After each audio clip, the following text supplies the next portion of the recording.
युद्ध हस्तिनापुर में युद्ध छिड़ा तो चित्रांगत और विचित्र वीर की मौत हो जाती है। घर में कोई वंश चलाने वाला नहीं है। सत्यवती भीष्म से कहती है, बेटा तुम अपना विवाह करो, नहीं तो मेरी पुत्र वधुओं के साथ में रहो, कोई संतान दो ताकि हस्तिनापुर का चिराग जला सके। भीष्म ने मना कर दिया। सत्यवती के कुंवारे पे एक पुत्र हुआ था जिनका नाम है व्यास जी, जिन्होंने श्रीमद् भागवत कथा को लिखा है। व्यास जी को बुलाया तो व्यास जी के द्वारा उन दोनों रानियों के संतान उत्पन्न हुई है। एक का नाम है धृतराष्ट्र, दूसरे का नाम है पांडु, और एक दासी के द्वारा पुत्र हुआ है जिनका नाम रखा विदुर। पांडु जी का विवाह कुंत भोज की पुत्री है जिनका नाम कुंती है। किनका विवाह हुआ? पांडु महाराज का विवाह कुंती माता और दूसरी रानी माधुरी है। दो रानियां हैं। अब महाराज धृतराष्ट्र का विवाह गांधार नरेश, जिनकी बेटी का नाम गंधारी है, उनके साथ में हुआ।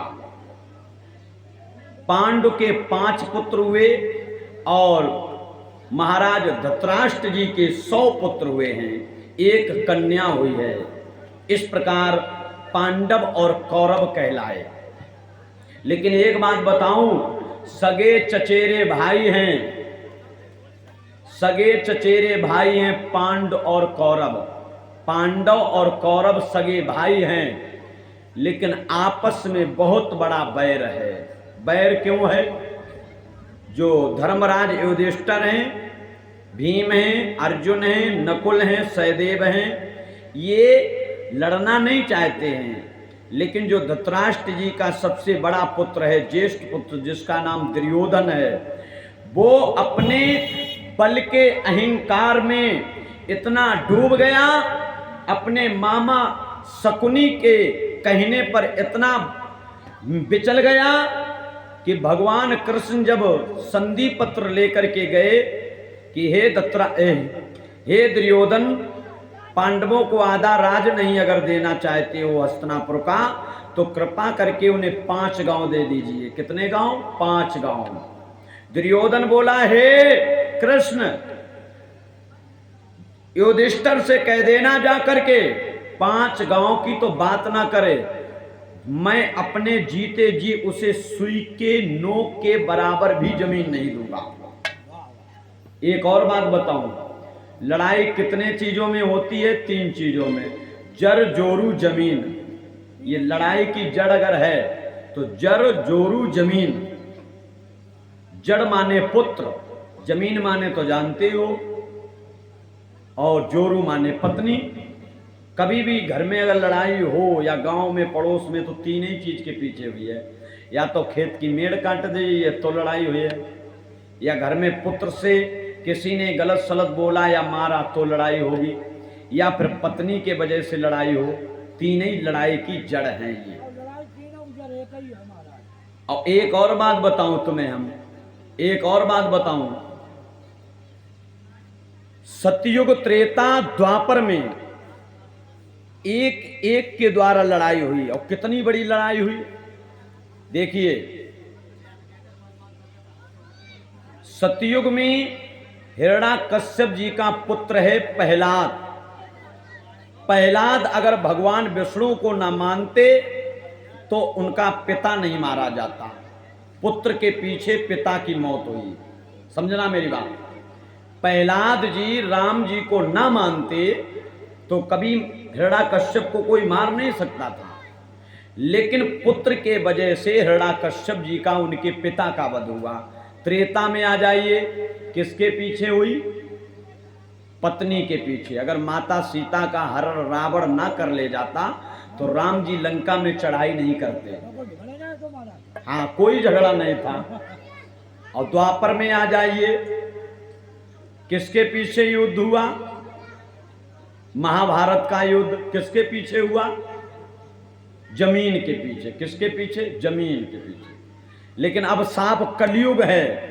पहले एक एक की लड़ाई होती थी, अब तो तीनों पे लड़ रहे लोग। पत्नियों के पीछे लड़ रहे, पुत्रों के पीछे लड़ रहे हैं और जमीनों के पीछे लड़ रहे, तभी तो ज्यादा भाई भाई में नहीं मेल मिल रहा है, इसीलिए नहीं मिल पा रहा है।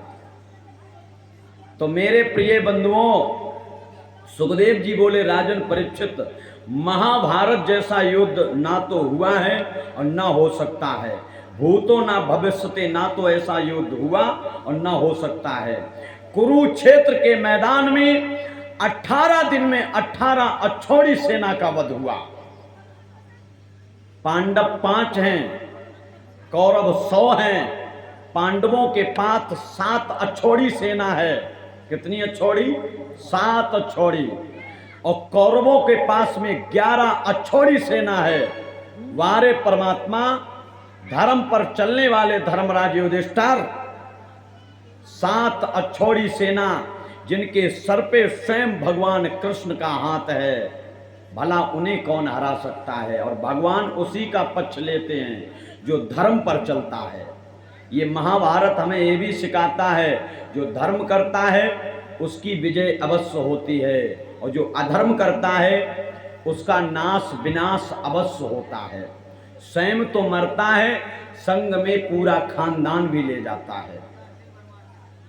आप देख लिए रावण को, 1 लख पूत 1.25 लाख नाती, ता रावण घर दिया न बाती। जिसके यहाँ 1 लाख पुत्र 1.25 लाख नाती, फिर भी घर में दीपक जलाने वाला कोई नहीं बचा। बचा कौन? जो राम के भक्त थे, उनके भाई विभीषण, वही बच पाए। जिसने राम का बैर किया, समझ लीजिए रावण जैसा विध्वंस हो गया है।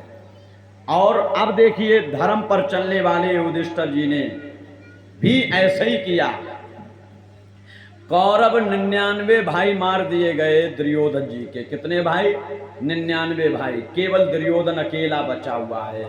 भीमसेन ने अपनी लोमई गदा के द्वारा दुर्योधन की जंगा को तोड़ दिया। किसको तोड़ दिया? जंगा को तोड़ दिया। सुखदेव जी बोले, हे राजन परीक्षित, तुम्हारे वंश में भीम जैसा गदाधारी नहीं हुआ है, अर्जुन जैसा धनुषधारी नहीं हुआ है, तुम्हारे धर्मराज युधिष्ठिर जैसा धर्म पर चलने वाला वीर नहीं हुआ है, जिसने जीवन में कभी झूठ बोला ही नहीं है।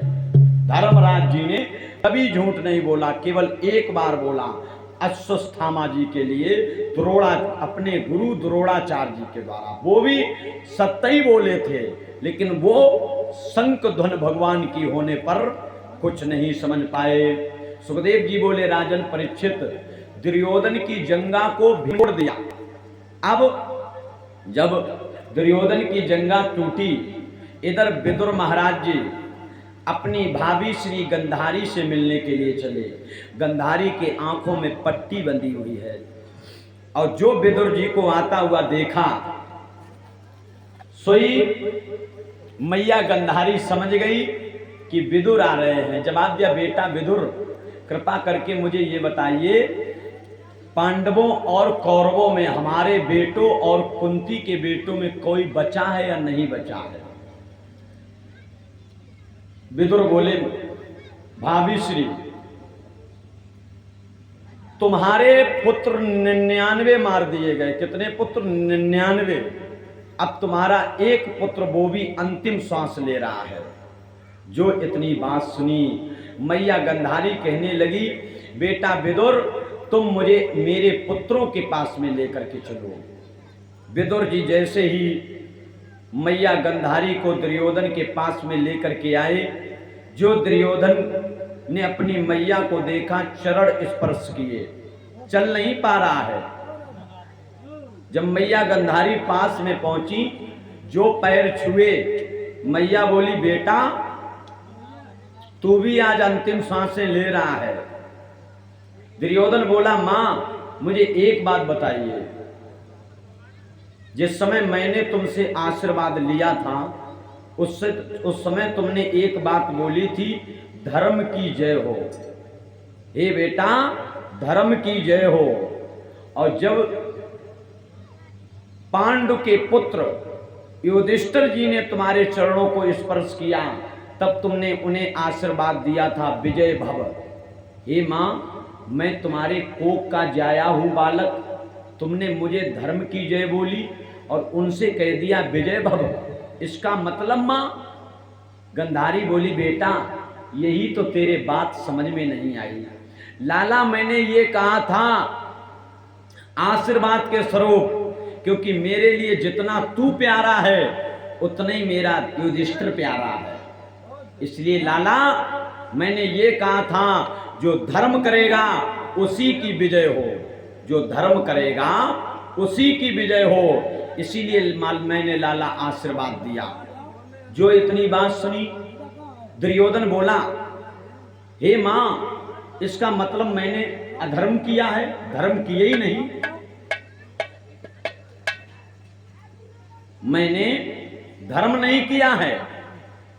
अंतिम श्वास पर दुर्योधन ने एक शब्द बोला, एक पहली बार, कि मैंने मां धर्म नहीं किया, मैंने अधर्म किया, इसलिए मेरे 99 भाई मारे गए।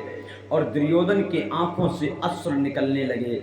मैया गंधारी रो रही थी, तुरंत हंसने लगी और जवाब दिया लाल आज तुझे धर्म की याद आ रही है। और क्या बोली मैया जी?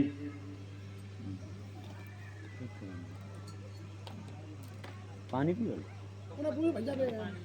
उधर दे दो पानी, ले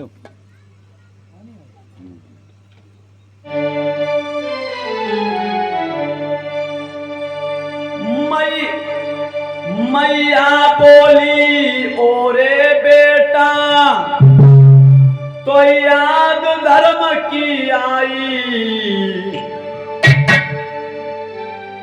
और जाए याद पहले आए जाती होती ना लड़ाई, जाए याद पहले आए